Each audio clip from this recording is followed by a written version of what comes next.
What's going on, guys? Team Vex Gaming here. Today I can bring you a video about the pros, the cons, and my personal thoughts about the Call of Duty WW2 Beta. I've been playing it quite a lot lately. I'm actually thoroughly enjoying it. But yeah, let's get started. I'll start with the cons first, get the bad news or the bad stuff out of the way first. Now remember, these are just my opinions. You can leave your opinions down in the comment section below if you'd like. But let's get into it. So, my first major thing is the map size.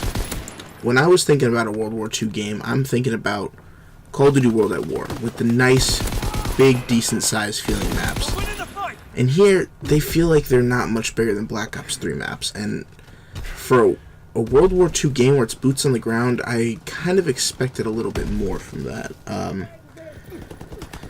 Also, I'll be showing you a clip later where actually, because the maps are so small, there's a nerf to all explosive damage within the first about 6 seconds of the game. I went to go through a sticky grenade and it told me the next 4 seconds of the game, explosive damage is nerfed. I will include that clip in 1 second.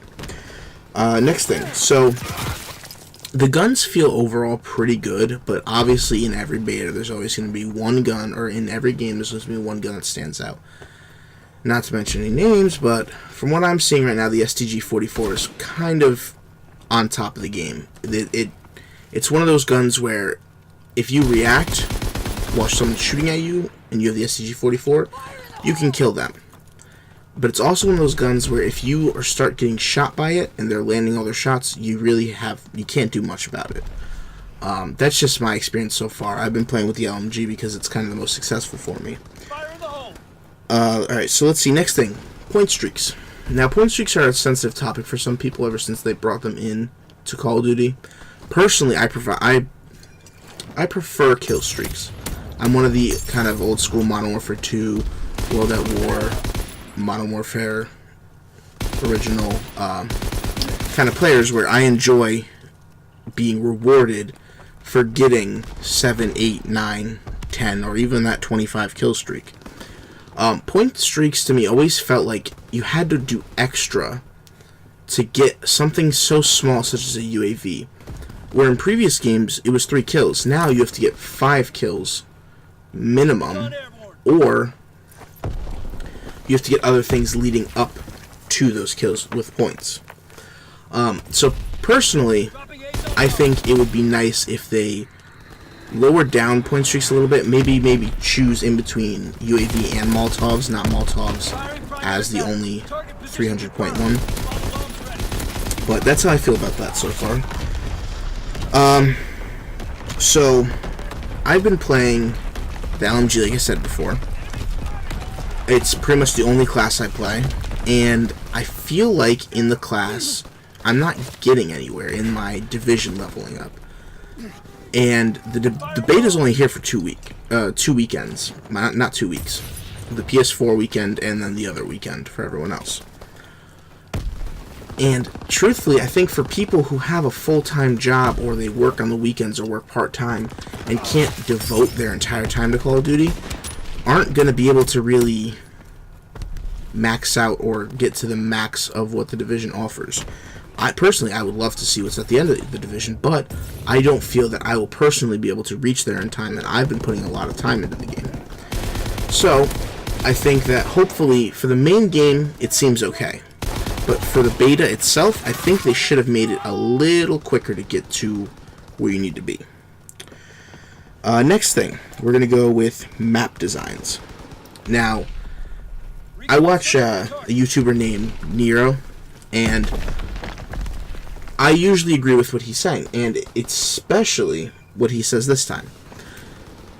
The 2 maps, so excluding Gibraltar, because I think Gibraltar was the #1 map in the beta so far for Team Deathmatch. I feel like the map you see right now in the gameplay and Point de Hawk, I think that's what it's called, they feel like ant farms, exactly how Nero put it, and I think it's accurate. Because there's a lot of times where I'm feeling there's no flow to the map. That the map that I'm playing on here has kind of like the 3 lanes but there's so many tunnels and weaving in and outs that the lanes are almost negated because you can just get killed from behind or sidelines so easily that you kind of like don't have a chance to begin with. And I understand that maybe like the real battlefields were like that, but Sledgehammer Games threw historical accuracy out the window when they made a multiplayer for this game and customization. So personally, I think the map design could have been better, and I think they could have been larger. I think they would have made for more epic battles, you know, better time. But that's my thoughts on that. And then, last but not least, is play of the game. Personally, as an Overwatch player, I don't like play of the game. I think maybe it could be a cool feature, but I feel like Activision and Blizzard don't have it down yet. I feel like certain players get play of the game when other players have had way better moments or earned XP in the game. Like this one that's going on right now is pretty good. He's got 400 points for it. But other times, I'll show you clips later, someone just got 2 kills and got the play of the game.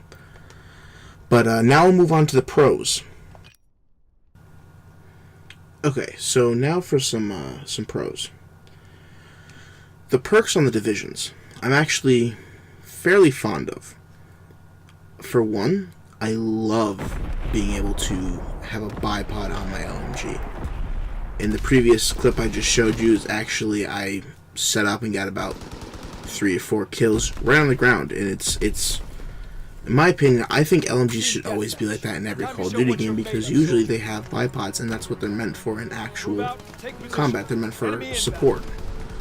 I love that. I love the being able to put a suppressor on your submachine gun at any given time.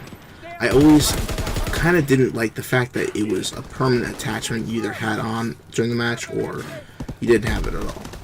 I think this is a perfect thing, and we should see it more, maybe as a perk in Create a Class in future Call of Duty games. The snipers being able to hold your breath and get a little bit of aim assist, love that too. Bayonet on your rifle class, great. A little iffy about the shotgun shells, because they seem to be kind of like the purifier from Black Ops 3. There's been times where I get shot from distances that wouldn't usually kill me, but I'll burn out. And 4 shotgun shells like that right off the rip, if you're using the trench gun, is maybe it's just my experience, but it seems a little too much, like a little over the top. Alright, so next thing. For once, and this is, like I said, just my opinion, but submachine guns have always seemed to rule whatever Call of Duty game I'm playing. I will say I did not play Ghosts, and I did not play Advanced Warfare. I barely touched Infinite Warfare, but besides that, submachine guns usually kind of excel in Call of Duty. And for once, I'm very happy to see that in this beta, they are not broken. They're fair to use, and I love the consequence you get from putting the suppressor on. I think now. Usually, it's a range nerf, and as someone who plays like games like Rainbow Six Siege, where a suppressor lowers your damage, it's kind of a big choice if you run a suppressor or not, because you're going to be putting out way less damage. And right now in this, it feels like it's in a great spot, that it's not too overpowered, it's not underpowered. I think it's in a great spot right now, and I'm not really an SMG player, but I'm happy about where it is now. Another thing, light machine guns. In Modern Warfare Remastered and Call of Duty 4 and other games, usually they don't get much love. They're usually the one type of class that no one uses. I mean, excluding the RPG, obviously, in certain games. But besides that, usually not a lot of people use them. And I'm very happy that they are a competitive choice, at least in this beta. Next thing. you can shoot down the UAVs requiring skill. I am so happy about this because, for all we know, Sledgehammers could have put some kind of tracking rocket launcher in with some experimental wire control, some of this crap, but they didn't, and they made the rockets accurate, and it takes skill to shoot down a UAV now. I am so in love with that, it's not even funny, because now you can't just lock on and you lose your 3, well, in this case, your 5 kills that you put up with trying to get a UAV. Now someone with skill actually has to try to shoot down. And yes, you could waste a lot of ammo trying to shoot it down with your LMG, but LMGs don't have a lot of ammo in the mag anymore, and they take forever to reload, so it's not really a wise choice. Next thing, nothing flashy. You can see right now, everyone here looks kind of bland. You know, there's a couple ghillie suits here and there. There's the gas mask class, everything like that. Nothing, no flashy camos, no white uniform, or well, no like white uniforms on maps where there shouldn't be white uniforms. It's nice and immersive right now, and hopefully it'll stay like that. Alright, next thing, kill streaks don't seem overpowered at all so far. Granted, we only have access to a couple in the game right now, but the quote-unquote Predator missile and the artillery strike don't seem broken. I haven't gotten much experience playing against the paratroopers, but if they're kind of that hard to get, they don't seem like they're that overpowered. UAV, actually, it's, in my opinion, UAV is a little underpowered. In other games, it kind of gave you an exact location where they were off the map. You couldn't see, obviously, their position, but you knew a clear direction where they were. And now it kind of shows a very vague, wide bar, where it's kind of hard to see in what direction they are or how many of them there are. So that's something I'd like to see changed, hopefully for the better, and that we can get a more precise UAV. But yeah, so far, kill streaks seem good. And then my last thing I'd like to talk about is war.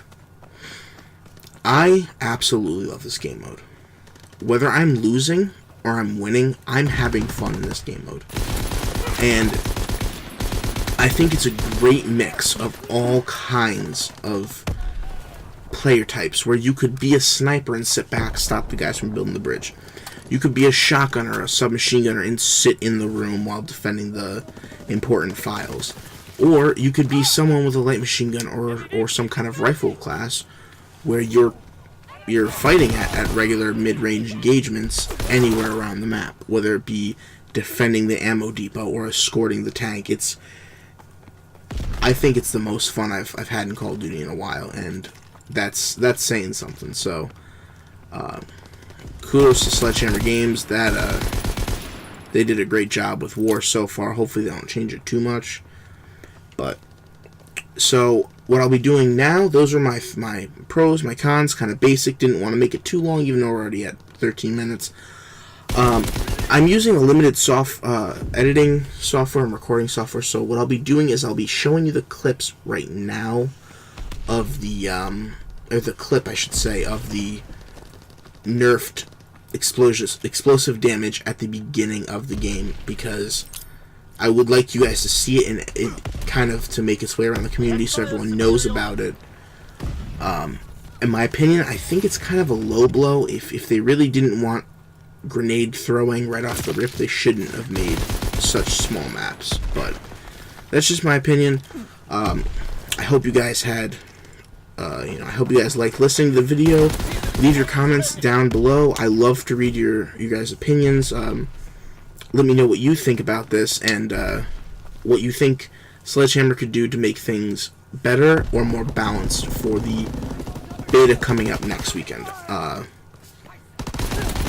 Feel free to leave a like, subscribe if you'd like, but your viewing is enough for me. Thank you so much, and have a great day.